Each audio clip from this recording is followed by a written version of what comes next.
yang cerdas, cermat ya, adil ya, memikirkan masyarakat gitu, supaya masyarakat Indonesia ini tentram, aman gitu, adil semuanya gitu ya.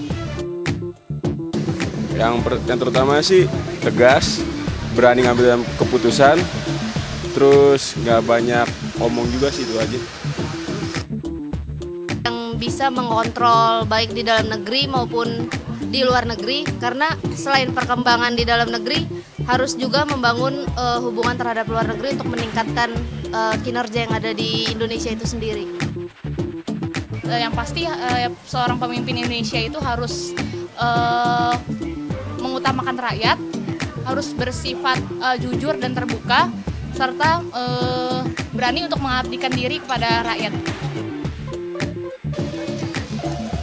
Yang bersih ya pastinya, terus yang nggak janji-janji doang, pastinya juga nututin semua kemauan rakyat lah. Nggak janji-janji doang, janji jual harapan. Baik, pemirsa, saya juga akan memperkenalkan Ibu Tri Mumpuni ini ternyata juga adalah calon presiden alternatif versi riset seorang pengamat komunikasi politik Hamdi Muluk. Betul ya Bu ya? Nah, saya akan, tadi salah satu warga yang kami tanyakan, oke, bahas korupsi dan banyak hal. Salah satu soal hubungan dengan negara tetangga atau hubungan luar negeri. Saya mau tanya Pak Marzuki dulu, tadi saya udah tanya Pak Mahfud duluan. Kemarin itu kan heboh nih Pak, kasus penyadapan. Kalau Bapak jadi presiden, apa yang bakal Bapak lakukan?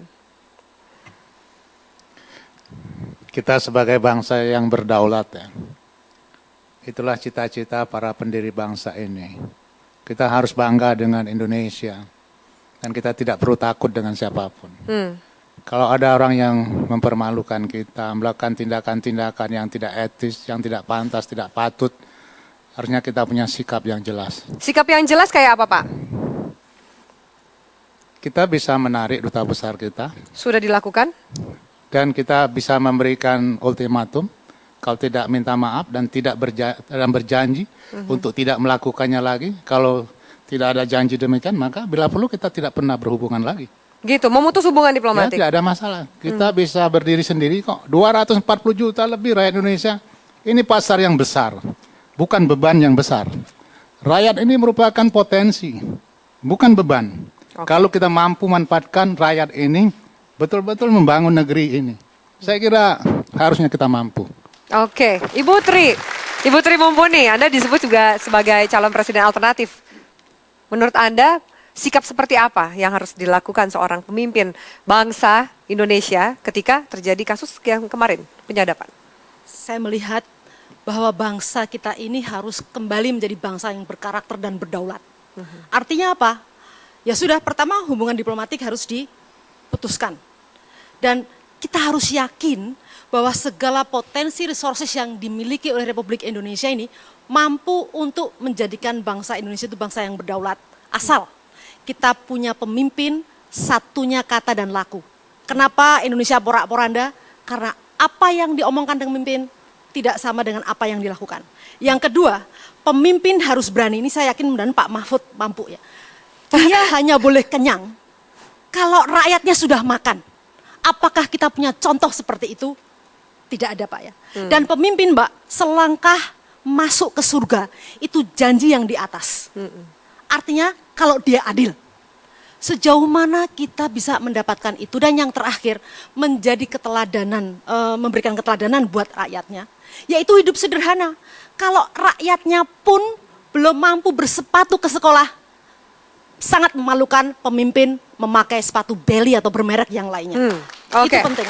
Baik, Pak Mahfud, kasus yang sama, pertanyaan yang sama, apa yang Anda lakukan ketika kasus penyadapan terjadi? Ya, saya setuju itu soalnya soal kedaulatan kita saja sebenarnya yang lemah. Sebab begini, apa yang dikatakan oleh Pak Marzuki bahwa kita harus begini, harus tegas, itu semua pemimpin mengatakan begitu. Pak SBY juga dulu sebelum presiden mengatakan begitu. Terhadap luar negeri harus tegas. Sesudah jadi presiden, Malaysia menangkap 4 orang kita, lalu damai gitu kan. Kita mau nangkap orang Malaysia, malah yang nangkap, yang ditangkap dibawa ke Malaysia, kita diam. Saudi Arabia begitu. Karena apa? Karena kita kedaulatan politik, kedaulatan ekonomi juga. Saya kira sekarang jadi problem besar. Saya kira kalau menyelesaikan diurai dari sana dulu, sehingga seorang presiden siapapun, kalau di sini sudah beres, nanti dia bisa bersikap begitu. Kalau tidak, tersandra dia, nggak bisa melakukan apa-apa. Bagaimana dengan pertimbangan kerjasama dan hubungan yang sudah lama terjalin? Itu justru menjadi alat untuk menekan. Masa sih nggak masuk akal, kita sudah berapa kali Australia itu menyadap kita. Dulu Yosudarso itu tenggelam di laut itu kan karena intelijen Australia juga. Sekarang juga seperti ini, tapi kita tidak berani berbuat apa-apa terhadap Australia. Karena apa? Karena ada sesuatu yang lain di luar itu yang harus dibenahi. Kedaulatan kita di bidang ekonomi, di bidang politik, hubungan diplomatik kita, komitmen-komitmen dengan luar negeri. Saya kira itu yang harus diurai dengan jelas oleh seseorang yang mau memimpin Indonesia ini. Mas Adi, silakan. Kita kan politik kita itu adalah pada hakikatnya politik luar negeri kita adalah kepentingan nasional. Nah, kalau kepentingan nasional kita sudah terganggu, kita harus berbuat apa? What is to be done? Menurut Anda yang kemarin terjadi sudah mengganggu kepentingan nasional? Ya tentu dong. Masa ada presiden bicara kemudian disadap, walaupun mungkin isinya saya tidak tahu apa ya, apa curhat istrinya atau juga disadap gitu ya, kita nggak tahu. Nah, tetapi kalau kita melihat bahwa itu ada disadap, harusnya kita berpikir, kenapa? Ini kan ibarat badan, kalau kita lemah pasti virus-virus pada menyerang. Ya. Jadi kita lemah duluan nih. Badan kita harus kita perkuat. Kemudian kita juga harus jangan cengeng, kita harus ofensif. Ya, ofensif diplomasi itu sangat diperlukan. Ya, termasuk ya kalau satu hari saya bercita-cita atau bukan bercita-cita, berharap gitu ya. Indonesia itu Obama merasa curhat dia, kenapa kok Indonesia menyadap saya gitu ya. Atau Australia menyadap Australia disadap Indonesia gitu ya. Itu yang kita harapkan. Jadi kita harus ofensif gitu. Jangan kita defensif. Nah ini menurut saya ofensif diplomasi sangat penting untuk menjaga kepentingan nasional kita. Bang Zul, bagaimana menurut Anda? Menjaga hubungan dengan negara tetangga, membela kedaulatan nasional. Saya kira pendekatannya harus sistemik memang. Sehingga jangan sampai satu keputusan itu terisolasi dari keputusan dan kebijakan yang lain. Jadi saya setuju kalau kita identifikasi underlying structure-nya seperti Pak Mahfud katakan, kita tidak punya keberanian untuk mensikapi satu isu tertentu karena kita sudah dibelenggu tangannya pada isu yang lain.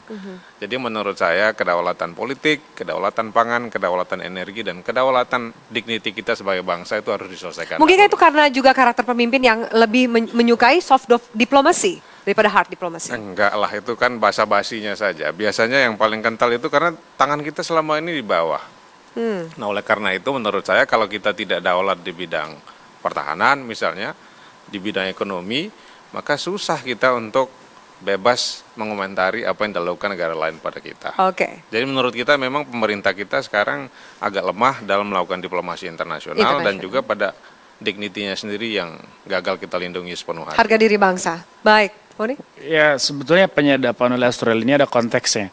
Pertama, kita sudah punya MOU kerjasama dengan Australia soal penyadapan untuk kasus terorisme. Nah, artinya bahwa sudah ada pintu masuk. Bahwa dalam proses itu ada ekses yang negatif, bagaimana Australia kemudian sampai menyadap presiden, istrinya, dan sebagainya.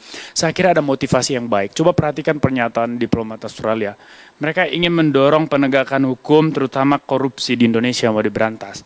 Cuman saya menyalahkan caranya. Saya menyalahkan mekanisme mereka menyampaikan itu.